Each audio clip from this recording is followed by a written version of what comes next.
C'est parti. Alors, il y a quelque chose que j'ai pas dit dans le rappel de cours, d'accord, mais c'est généralement une propriété qui est écrite en cours. C'est que pour les suites géométriques, on a en fait, si U0 est positif, avec Q qui est supérieur à 1, ben la suite elle est croissante, d'accord? Si Q par contre est égal à 1, bon la suite elle est constante, mais si Q est compris entre 0 et 1, donc 0 non compris, d'accord, on aura UN qui sera décroissante, d'accord? Et c'est tout le contraire lorsque U0 est inférieur à 0, on a, si Q est plus grand que 1, on aura UN qui sera décroissante, et si Q est strictement compris entre 0 et 1, alors on aura UN qui est croissante. Voilà, comme ça. D'accord? Donc ça c'est à retenir. Normalement c'est une propriété qu'on écrit dans le cours. Ok. Ouais, par conséquent, pour Q négatif, etc., on n'en parle pas parce qu'en fait la suite est alternée, donc on n'en parle même pas. D'accord? Mais voilà, en gros ça c'est pour les suites géométriques. Suite arithmétique, normalement j'ai dû en parler dans le rappel de cours. Pour les suites arithmétiques, lorsque la raison est positive, ben, la suite est croissante, et lorsque la raison est négative, la suite est décroissante. Bon, en tout cas ici, si je tente un UN plus 1 moins UN, j'obtiens rien du tout. Pourquoi? Parce que il va me rester du UN, et UN je ne connais pas le signe, donc c'est un peu galère. D'accord? En revanche, je m'aperçois que c'est une suite géométrique, clairement, d'accord? Puisque UN plus 1, d'accord, est égal à moins 1 cinquième fois UN. Ok? Donc c'est clairement une suite géométrique de raison moins 1 cinquième.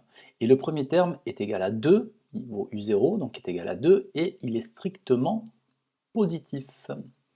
Donc ça veut dire ici, vu que ma raison en fait c'est moins 1 cinquième, la raison elle est négative, ben, donc la suite elle sera alternée, d'accord, donc on ne parle pas de sens de variation ici.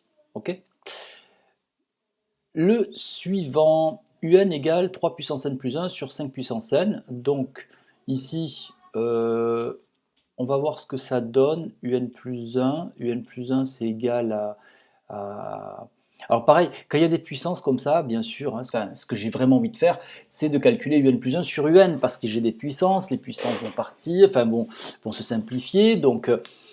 c'est vrai que c'est quand même dommage, mais le truc, c'est que pour pouvoir faire ça, il faut pouvoir dire que UN est différent de 0. D'accord? Donc, soit vous avez un prof, d'accord, qui accepte que vous disiez que bah, ça se voit clairement que UN est différent de 0 parce que 3 puissance n plus 1, ça ne sera jamais égal à 0. D'accord? Et donc vous dites UN est différent de 0, d'accord? Donc ça vous le dites simplement parce que vous ne pouvez pas le prouver à votre niveau, il faudra le prouver en terminal S avec la récurrence, avec ce qu'on appelle le raisonnement par récurrence, mais là vous ne pouvez pas le faire. Donc si lui il accepte en fait que toi tu écrives que UN est différent de 0 et auquel cas tu calcules UN plus 1 sur UN, d'accord? Bah, c'est bon.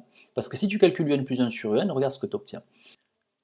3 puissance n plus 2 sur 5 à la puissance n plus 1 multiplié par l'inverse, c'est-à-dire 5 puissance n sur 3 puissance n plus 1. D'accord? Donc 3 puissance n plus 2 divisé sur 3 puissance n plus 1, ça va nous faire 3. Et 5 puissance n sur 5 puissance n plus 1, il va y avoir 5 ici. Ok? Voilà. Alors comment on obtient ça? Juste par exemple, je te prends le premier exemple, 3n plus 2 sur 3 puissance n plus 1, donc 3 puissance n plus 2 sur 3 puissance n plus 1, ça vaut, règle de quatrième, 3 puissance n plus 2 moins, entre parenthèses, n plus 1, et on obtient 3. Voilà. Tu fais pareil avec l'autre, on aura 5 puissance n plus 1 moins n, et du coup on aura 5 en bas. Voilà, donc du coup on obtient que un plus 1 égale 3 cinquièmes fois UN. Ok, ben on a clairement une suite qui est géométrique, ok, de raison 3 cinquièmes, ça marche, avec un U0 qui vaut 3, ok, qui est strictement positif. On tombe donc dans ce cas-là, ok, c'est-à-dire que UN eh ben, sera décroissante. Voilà. Après, quel autre moyen il y a? Je pense que tu peux travailler sur du UN plus 1 moins UN sans trop de problèmes. Voilà. D'accord? Donc, tu peux travailler sur UN plus 1 moins UN. D'accord? Si tu n'y arrives pas, tu peux me le noter en commentaire. Tu peux aussi travailler en fait en te disant, tiens, bah, cette suite, bon, franchement, quand tu as des puissances comme ça, d'accord, ça a l'air quand même d'être une suite géométrique. Maintenant, il faut le prouver, il faut en être sûr. Bon, donc ce qu'on fait, en fait, on calcule UN plus 1 et on essaye de montrer que c'est quelque chose fois UN et on retombe en fait sur cette forme-là et on dit directement, par contre ça tu as le droit de le dire directement, d'accord, et dire voilà tout de suite U0, ben voilà c'est positif, on a 3 cinquièmes, la raison donc est comprise entre, strictement comprise entre 0 et 1, donc c'est fini, hein, donc on en déduit que UN est décroissante, voilà. Voilà. Alors, exercice suivant, donc UN égale 2 puissance n sur n, donc quel que soit n appartenant à n étoiles, d'accord, donc en fait n il est clairement supérieur ou égal à 1, d'accord, il est différent de 0, donc on va pouvoir travailler avec un n au dénominateur. Ok, c'est parti. 2 puissance n sur n, alors ici, d'accord, on peut travailler sur du UN plus 1 moins UN, voilà. Allez, c'est parti. UN plus 1 moins UN. Parce que bon, oui, d'accord, elle est explicite, hein, UN, il n'y a pas de souci, mais tu vas étudier UN plus 1 moins UN, d'accord, basique. Donc ce qui nous fait 2 puissance n plus 1 sur n plus 1, moins 2 puissance n sur n. On met tout ça au même dénominateur, on obtient n facteur de n plus 1. Ici, on obtient n fois 2 puissance n plus 1, moins n plus 1 fois 2 puissance n.